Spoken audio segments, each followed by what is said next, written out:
Ni hao, salut à tous. Alors, le bien, le mal, pourquoi c'est si difficile de choisir le bien? On a souvent tendance à aller vers le mal.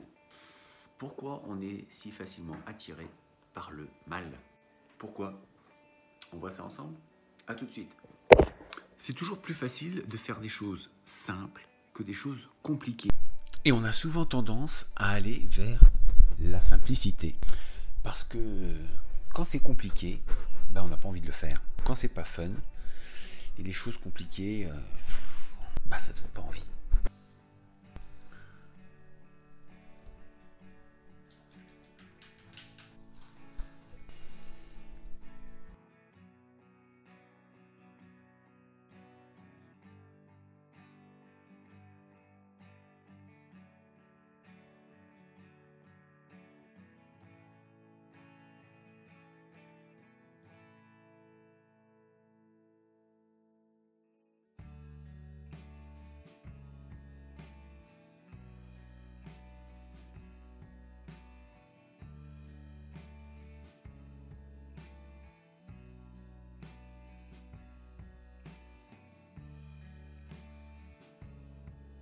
Cet exercice avec les doigts ont été faits par Monsieur Play. Il en parle dans un de ses bouquins, L'art sublime des points vitaux, ou dans l'autre peut-être, je ne sais plus. D'ailleurs, à ce propos, je vous montrerai un petit peu ce qu'il en est par rapport à ces livres.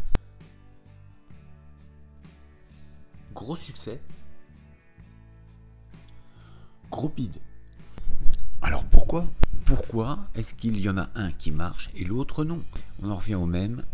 Facile, compliqué, ce qui paraît simple, ça, on a plutôt tendance à aller vers ça, et dès que ça devient complexe, on n'y va pas. Et là, c'est vraiment flagrant avec ce type de livre, où on en a un qui est fait sur l'art des points vitaux. Donc généralement, c'est pour faire mal, d'accord? Encore une fois, l'art sublime et ultime des points vitaux.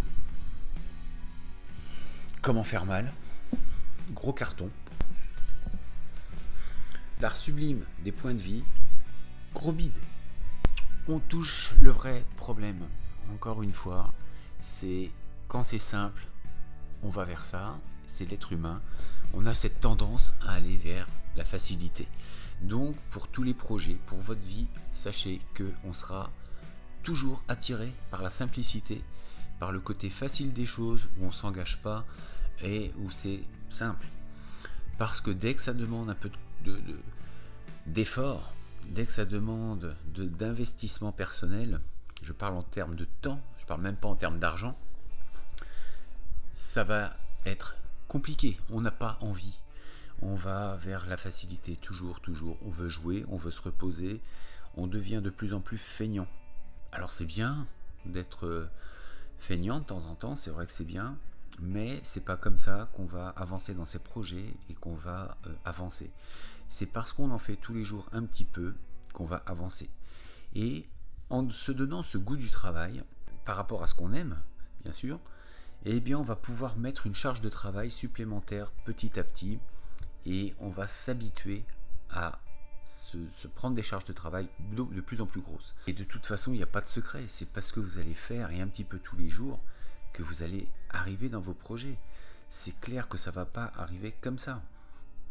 Là, quand je reprends les exercices de Monsieur Play, un des pionniers qui est venu dans les arts martiaux en France, il est arrivé avec le karaté, c'est un des premiers à avoir invité beaucoup de grands maîtres à l'époque en France.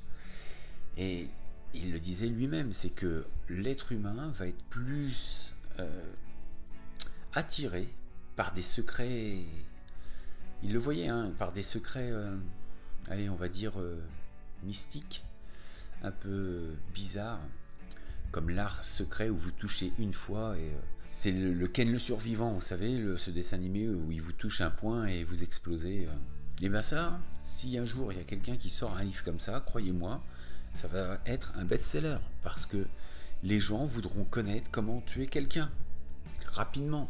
Parce que ça ne demande pas de temps, c'est rapide, et c'est incroyable, c'est extraordinaire de pouvoir tuer quelqu'un avec juste un doigt. Waouh, incroyable.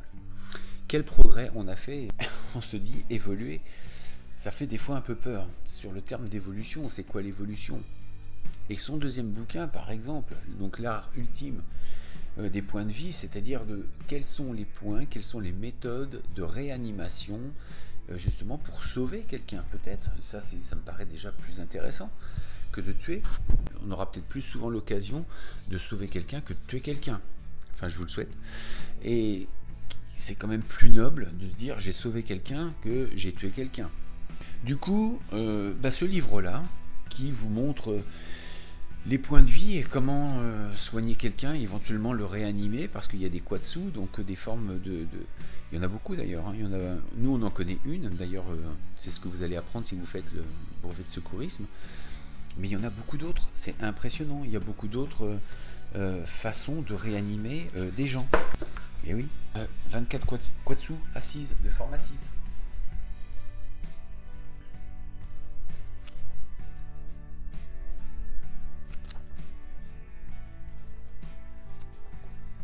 Bref, c'est impressionnant tout le savoir qu'il y a là-dedans. Maintenant, je crois que c'est quasiment impossible de se le procurer, je crois. C'est très compliqué. Tout ça pour dire que c'est quand même incroyable qu'un livre où on parle des formes pour casser, pour briser, pour faire du mal aux autres, ça marche, ça se vend.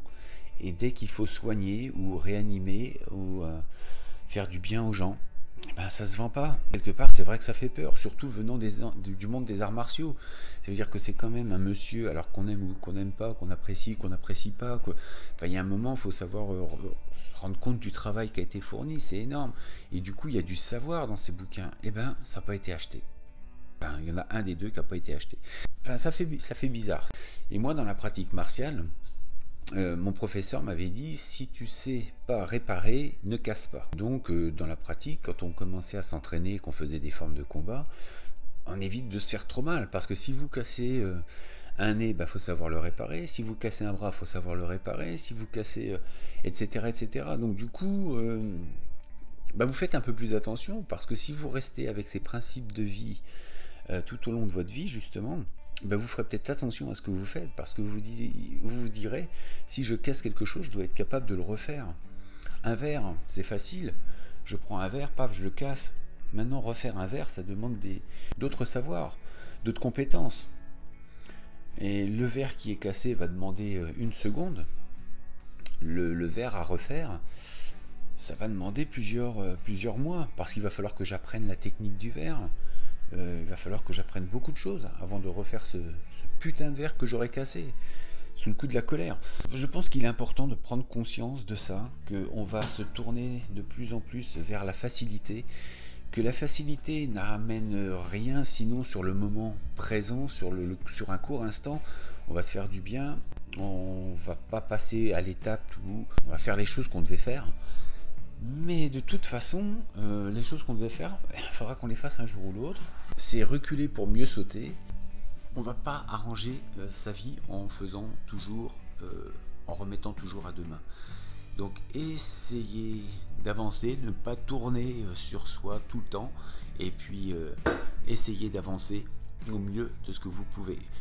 D'ici là, je vous dis, faites le bien autour de vous, et essayez d'avancer dans vos projets. Forcez-vous à faire des choses. D'ici là, restez fort, restez beau et surtout restez bienveillant. Ça retient.